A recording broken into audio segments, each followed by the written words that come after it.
Am I recording? Hello again, it's me, Chaz, back with another video. This one is long overdue though. This is the AFC World Cup Qualifiers Match Day 4 review. All 9 matches took place on the 15th of October. There's a total of 3 groups, Group A, B, C. The top 2 teams will qualify for the World Cup in 2026. The teams that finish in 3rd and 4th will go through to the 4th round and have another chance of competing at the World Cup. And the bottom 2 nations, the nations that finish in 5th and 6th, will be eliminated from the competition. All right then, so let's check the big things that happened on match day 4. Australia managed to draw with Japan, being the first team to get a point from Japan through qualifiers and also be the first nation to get a goal against them during the 2026 World Cup qualifying campaign.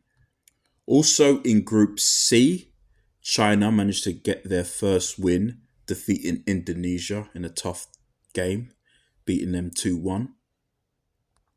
In Group B, South Korea, after their shocking draw with Palestine, they are now firmly on top of the table in Group B after beating Iraq 3-2. And in Group A, both Iran and Uzbekistan are firmly 1st and 2nd and look like they will qualify for the World Cup together. In round 2, both Iran and Uzbekistan were in the same group and qualified for the 3rd round. I will go into more detail how these events happened and what else happened in the other matches on match day 4 in the AFC 2026 World Cup qualifiers, round 3. All right, I'm going to start with Group A as usual. As you can see in Group A, Iran and Uzbekistan are top of the table, as I mentioned earlier, with 10 points each, and would mean they qualify for the World Cup if it was the end like this. United Arab Emirates and Qatar are in 3rd and 4th respectively. If it finishes like this, they will have another chance to qualify for the World Cup. They'll move to round 4. And finally, Kyrgyzstan and North Korea in 5th and 6th. If it finishes like this, they would both be eliminated from the World Cup qualifiers. Match day 4, Uzbekistan took on United Arab Emirates. Uzbekistan won 1-0. Kyrgyzstan played North Korea and Kyrgyzstan also won 1-0 over North Korea. And finally, Iran defeated Qatar 4-1. So we start with Uzbekistan against United Arab Emirates. Uzbekistan defeated them 1-0 thanks to a goal from Shukurov. It was a 76th minute penalty. The player that it hit looked like he was trying to move his hands out of the way after the ball was struck, but referee gave it. Shukurov scored. That's his 3rd goal in qualifiers. And Uzbekistan with the win. They are now 2nd, 6 points clear of United Arab Emirates. And it's looking like they will qualify for the World Cup for the very first time in their history. The UAE were down to 10 men just before Shukurova scored the goal. Abdullah Hamad made a poor challenge and was a straight red card sent off in the 65th minute. UAE are 3rd with 4 points. They still have a chance, but after beating Qatar in match day 1, they haven't won a game since then. UAE will go up against Kyrgyzstan on match day 5. Kyrgyzstan currently 5th. Big game between those 2 teams. If results go a certain way, they could probably change places. Uzbekistan will go up against Qatar, the 2022 hosts of the World Cup. They be away in that game. All right, speaking of Kyrgyzstan, in the second game, Kyrgyzstan played North Korea and they were able to beat them 1-0. Brausman was the goal scorer for Kyrgyzstan. Poor defending from a free kick by North Korea. The goal was scored in the 11th minute and Kyrgyzstan was able to hold on to that lead. It's their first win in qualifiers now. Also, the first points they've managed to pick up. They've managed to now go above North Korea after this win. They are now fifth, a point behind UAE and Qatar for that fourth round spot. Massive win to, keep them in it. For North Korea, now they are bottom of the table.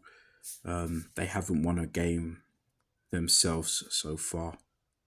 As I mentioned earlier, Kyrgyzstan's next game will be against UAE, massive game. And North Korea will be going up against Iran, who are currently top of the table. So really tough game for them next. I would like to say though, congratulations to the under-17 ladies team for North Korea, beating Spain on penalties last week.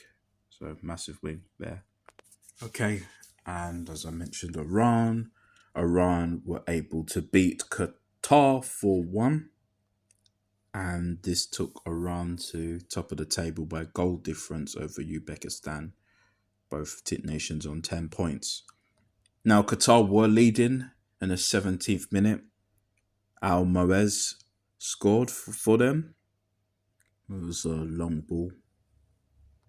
But Iran managed to turn that around with their two goal scorers.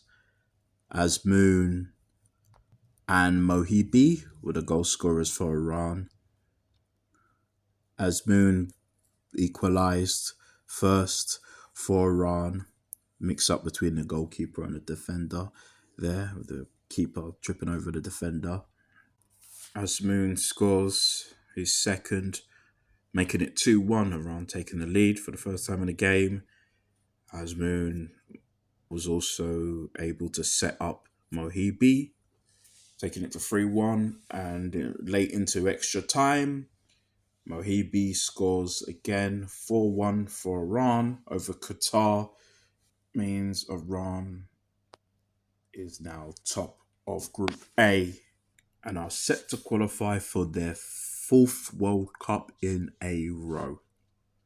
Iran's next game will be playing against North Korea, who are bottom of the table. So top versus bottom next. Qatar, after hosting the World Cup in 2022, they are looking to try and qualify again. This time, not as hosts. Fortunately, they're looking like they're not going to qualify in this round, and being only a point above Kyrgyzstan and 2 above North Korea, anything could happen at this stage. Qatar's next game will be against second in the table, Uzbekistan. So another tough one there. All right, that was Group A. And now we move on to Group B. So as you can see, South Korea are top of the table in Group B.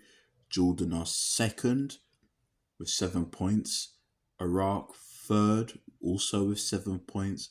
Oman fourth with 3 points. Kuwait fifth, also with 3 points. And Palestine sixth, bottom of the table with 2 points.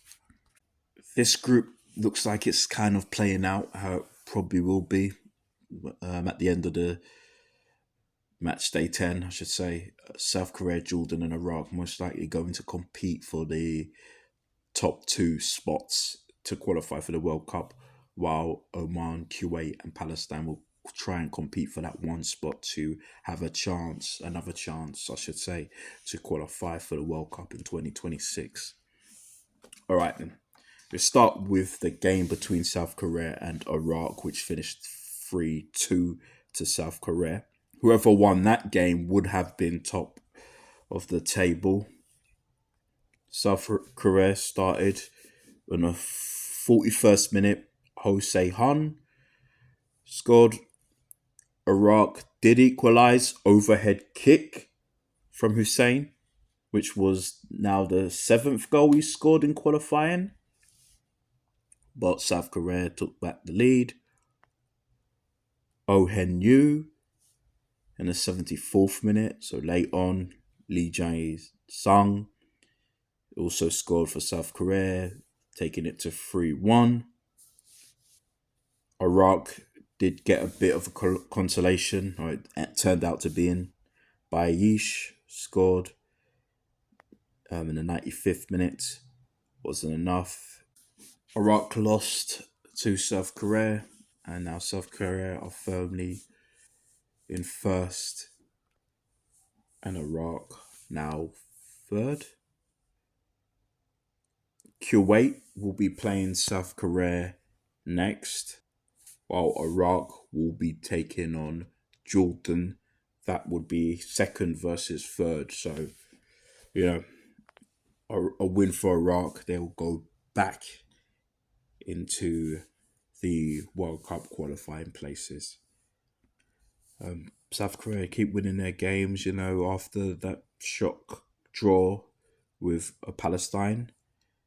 Managed to win their next 3 games in a row. So good for them, South Korea. Okay, the next game was between Jordan and Oman. Jordan defeated Oman 4-0. With this win for Jordan, they managed to move into second place. And if it finished this way, they will qualify for the World Cup in 2026. Al Naimat returned and was able to score 2 goals for Jordan. In the 26th minute, he scored, and in the 54th minute, a good header in the 26th minute. He himself, has scored 7 goals in qualifiers. And Ali Owan also scored for Jordan twice, had a 49th minute penalty, and scored late on in the 87th minute. In a solid win for Jordan over Oman. Jordan will be going up against Iraq next. And that's second versus third. So massive win for who any team wins that game. Will put a lot of light between each other. Oman, on the other hand, will be playing Palestine, who are currently bottom of the table. Oman are 4 points from Iraq, who are currently in third, and Jordan, who are currently in second, and they're level on points with Kuwait. So they really need to get a win against Palestine to be ahead of Palestine and ahead of Kuwait. And speaking of both Kuwait and Palestine, those two nations did go up against each other. It was a draw, Palestine 2, Kuwait 2. Ali Salman opened up the scoring for Kuwait with a 31st minute penalty. But Palestine got a penalty of their own in the 41st minute, thanks to Abu Ali, who scored. In the second half, Saldana was sent off 2 yellows in the 55th minute, which had Palestine down to 10 men. And Kuwait was able to score, taking the lead again. Ali Salman again scored in the 80th minute. But late on for Palestine, they managed to pick up a point.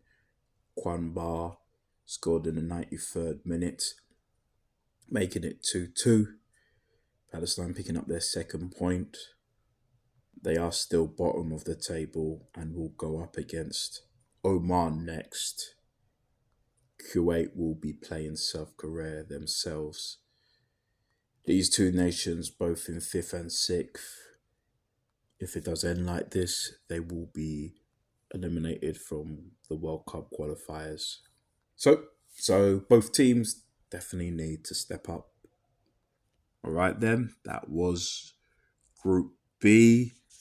Now let's go to the final group, and that group is Group C. And some would say this is the toughest group. Japan lead the way in this group, 10 points first. Second, Australia with 5 points. Saudi Arabia also have 5 points, but are in third. And Bahrain, again, another nation with 5 points, are in fourth. Both Indonesia, fifth, and China in sixth, both have 3 points. So outside of Japan, who are on double points, it's pretty close between second and sixth. And let's start with the top two teams. That's Japan and Australia.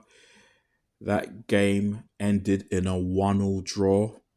I mentioned earlier, this is the first time Japan has dropped points in the qualifiers. In the second round, they won all of their games and no team was able to score past them. And they started off round 3 the same, winning before this game all 3 of their games, and no nation was able to score past them.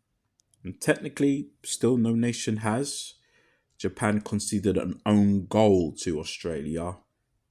Tanagachi for Japan scored an own goal, making it 1-0 to Australia in the second half, 58th minute. But Australia themselves scored an own goal, Burgess, in the 76th minute, made it 1-1. Japan was able to rescue a point. Australia definitely feel bad, especially after taking a lead against Japan. They set themselves out really well in this game, Australia. Before the match, a point would have been great for them anyway, so probably shouldn't be too hard on themselves. Same goes for Japan. You know, they're still in control of this group, 5 points clear of Australia, who are second. Same goes for Saudi Arabia and Bahrain, so they're pretty much clear of dropping into third and fourth place at this point. So I'm sure they still be confident going into their next game, which will be against Indonesia. They're playing away, so I'm sure they're confident still. Australia will go up against Saudi Arabia. Now that's more of a tougher game. Saudi Arabia being third, level on points with Australia. So massive game between those two nations. But again, good point for Australia, and for Japan, managed to rescue a point. Still, no team from this region has been able to beat them. Looking at like the strongest team in Asia right now. All right, I mentioned Indonesia earlier. So China was able to beat Indonesia, beating them 2-1. China picked up their first points from this round. Abdulwali scored in the 21st minute for China, and still in the first half, Zhang Yongying made it 2-0 for China. Late into the second half, Hay for Indonesia made it 2-1, but that ended up just being a consolation goal. China, massive win for them, finally picked up some points. They're still bottom, they're still sixth, but with this win, they're only 2 points from fourth and third, which will get them into the fourth round if they manage to finish there. Another setback for Indonesia after, unfortunately, in horrible circumstances, dropping points against Bahrain on match day 3 and then losing to China in match day 4. They are 2 points from the fourth round spots, so they dropped out. and they're going to go up against an extremely strong Japan team on match day 5. China themselves will go up against Bahrain. Big game for them there. You know, if China do beat Bahrain, that should get them into the fourth round spots. That's if everything else goes their way. All right, and finally, the match between Saudi Arabia and Bahrain that ended in a 0-0 draw. Saudi Arabia are now third, and Bahrain are now fourth. Frustrating 0-0 for Saudi Arabia. They will go up against Australia, massive game for them, and a massive game for Bahrain. Obviously, they're all big games or important games, I should say. Bahrain go up against China. So, it should be good matches. Right then, we'll have another quick look at all 3 tables. So, Group A looks like Iran and Uzbekistan will qualify for the World Cup together if the groups remain the same. Come match day 10, so Qatar as the 2022 World Cup hosts need to do some more if they're going to qualify for another World Cup. South Korea now holding a grip in Group B, Iraq and Jordan second and third. And in Group C, despite dropping points, Japan still looking strong in their group. And between second to sixth, very close. Right, these are the fixtures for match day 5. The matches will all take place on the 14th of November. There's some big games there, like Iraq and Jordan in Group B, second and third. Likewise, in Group C, you've got second and third. My apologies, I misspoke. Indonesia and Japan will take place on the 15th. That's the only game that will take place the day after.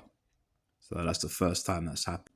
In round 3, I mentioned in Group C, again, Australia and Saudi Arabia should be a big game as well. All right, so this was match day 4 AFC review for the World Cup qualifiers for 2026. Just to mention, I finished all the FIFA World Cup France history videos. So all 6 are now uploaded. I hope you've enjoyed those videos and I hope you enjoyed this one. I appreciate everyone for listening to this or watching.